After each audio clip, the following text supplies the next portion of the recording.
Ah! Ah! Dumikit kamay mo? Oo. Lakas dumikit, boss. Kaya nga. Grabe.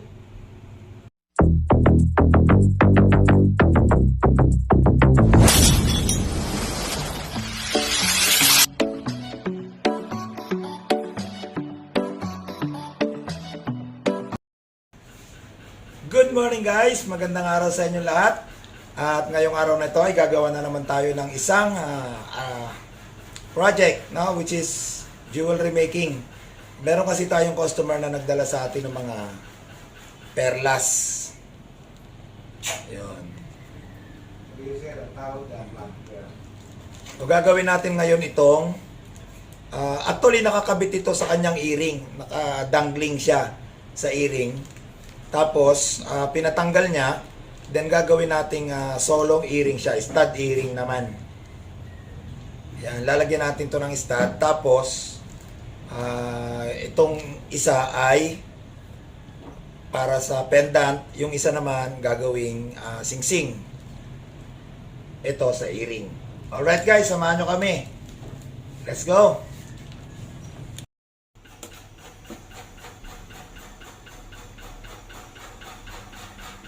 So nagtunaw na tayo ng 14K na gagamitin para doon sa mga i-convert.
for the pendant.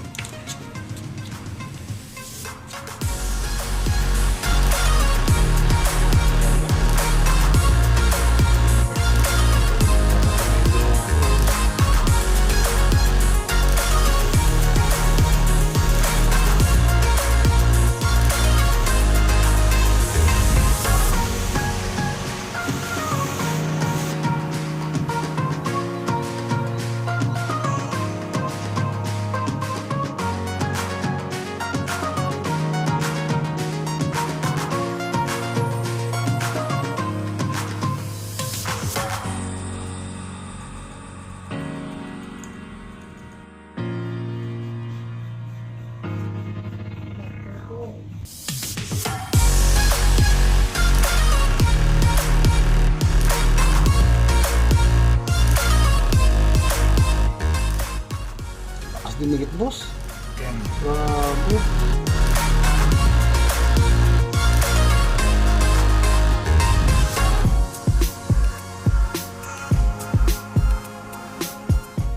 So, yun na, ito na after na magawa ng stud, no, para sa earring at saka sa pendant. Ito na yung natapos na product natin. So, yun guys, no. Nakatapos na naman tayo ng isang project natin. Bali, yung mga perlas, ginawa natin ng stud, ginawa natin stud earring from earring. Actually, ano yun earring ng Chanel, tapos nakadangling yung perlas. So pinatanggal ng may-ari yung perlas, tapos ginawa ng stud. So naging stud earring na siya. So tipid nga naman, dalawang earring na. Tapos yung isa pendant. Actually meron pa sanang sing-sing, kaya lang medyo kinapos yung ginto natin. So mag-aano pa kami, magre-refine at magko-convert pa. So yun na lang muna yung ipinakita namin. So yung guys, si Albert na pala, siya yung gumagawa. Yan. Albert din pangalan niya, pero hindi yung unang Albert. Ayun. So guys, hanggang dito na lang at maraming salamat sa inyong pagsubaybay. Kung di ka pa nakapag-subscribe sa channel ko at kung napasyal ka lang, please pa-subscribe naman. At pahit na rin yung notification bell para updated ka sa lahat ng mga video ko. Alright guys, hanggang dito na lang. God bless us all. Bye-bye!